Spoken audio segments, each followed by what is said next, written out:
not all conquests are the same. Not all colonies are the same. Let's pull back a little bit and make a few general observations. First is that for all of the European bullying in the cultures and societies that they met, they had to adapt to existing institutions. And in the case of the Indian Ocean and East Asian systems, the commercial and mercantile networks that they found. For gaining access to the supply of the goods that they wanted was very complicated. And rival entrants, the Portuguese, the Spanish, the Dutch, eventually the English and the French, would soon mean that in the rivalry between them, local traders could play one off against the others. That Arab merchantmen figured out ways to play the European against the European. Right? Play sides off, because among other things, they were making money in this business as well. This is important to bear in mind. For pepper prices were initially very high, as you would expect in this system. Again, pepper plays a role in world history. And soon Arab merchants figured out how to flood the markets.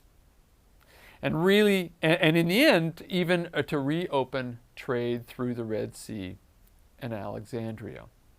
The result was that pepper prices dropped, and as pepper prices dropped, profits fell.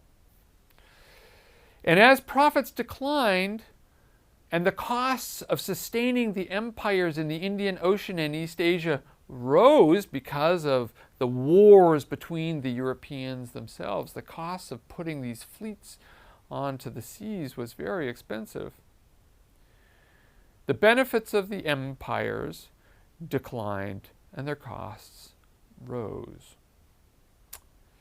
Arab merchantmen figured out that they could manipulate the Europeans, who were therefore vulnerable. Even the Dutch found themselves having to pour money into their defenses, while their businesses were starting to yield losses. So, the Europeans had taken aim at the choke points of East Asia, and these were the critical nodes of the mercantile sailing systems.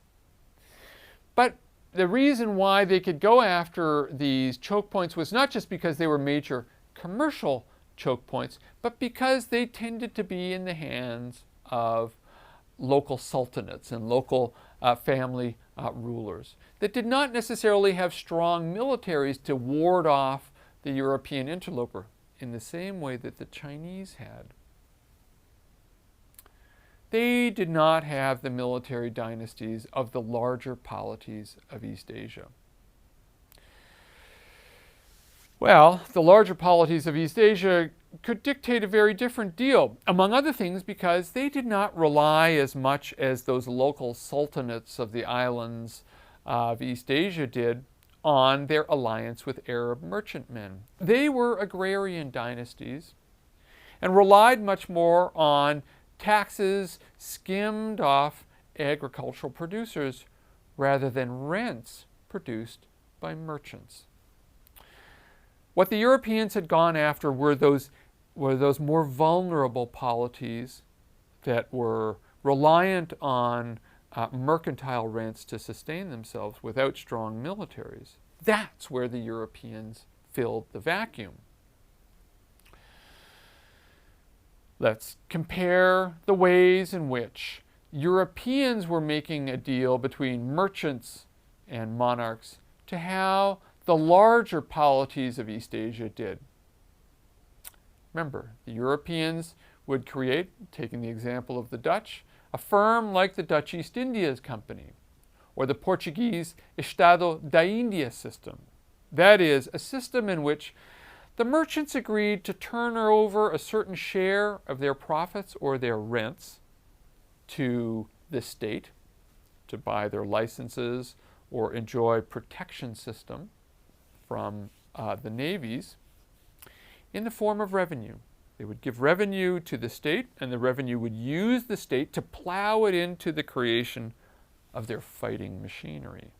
This was an alliance, then, one might consider, of rents, mercantile rents, with monarchs in return for revenues. This was one model.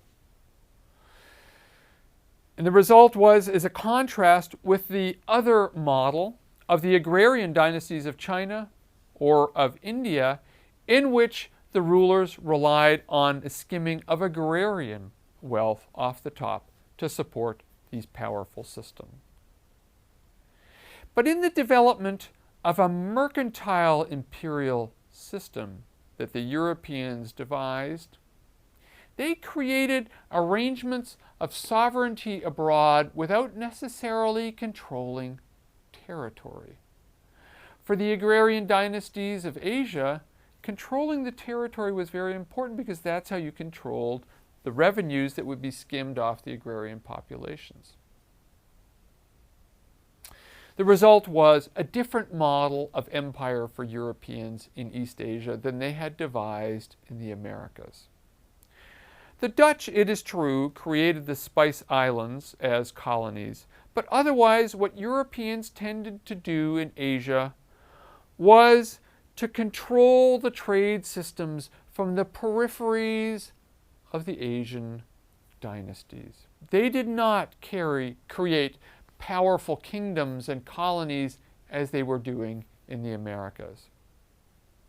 So, aside from capturing those more vulnerable choke points, the Europeans were only touching down on the surfaces of South and East Asian systems.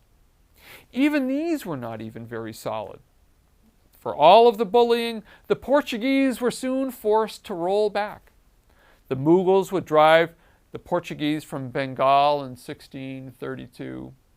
Japan did the same to all of the missionaries and traders who arrived in Japan in 1637.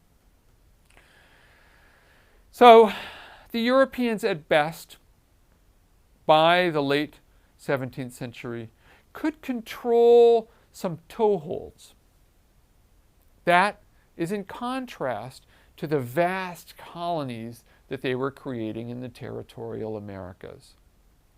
They looked rather more like the slave and gold trading points and fortresses off the coast of Africa than they did like the territorial colonies of the Americas. But the consequences were nonetheless profound for the beginnings of a reordering of the world. And it will end, this lecture ends with the ways in which that reordering of the world wound up changing the balance within Europe itself. The global shifts had important implications for the balance of power within Europe.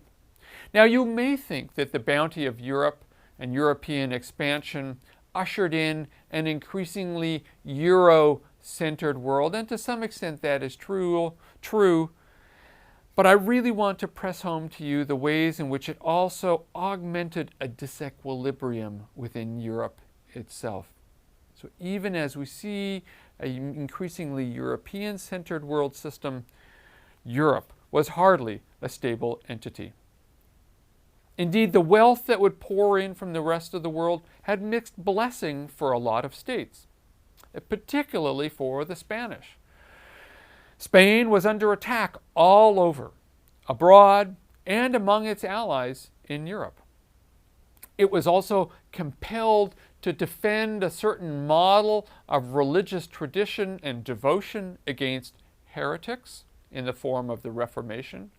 And from the 1520s, remember, 1520s, an important decade in global history, there are simmering disputes in Germany, spreading to Holland, which is part of the Spanish Empire, England, and onwards. 1520. Well, Martin Luther would publish On the Freedom of Christian Man, and it would give rise to a century of religious wars over denominational cultures within Europe. And this would overlap with and intensify the rivalries between the dynasties in Europe. New World silver, silver drawn out of Andean mines, was used to fuel these religious wars. Silver funded the Reformation and the Counter-Reformation struggles. New religious orders were created to wage this spiritual, military, and economic contest. The Jesuits were founded in 1534 to defend a tradition of piety. The Dutch resisted, drawing upon resources that they pulled from their early Asian trading systems. Silver from Mexico poured into the coffers of Spanish mercenaries. So war in Holland became Spain's Vietnam.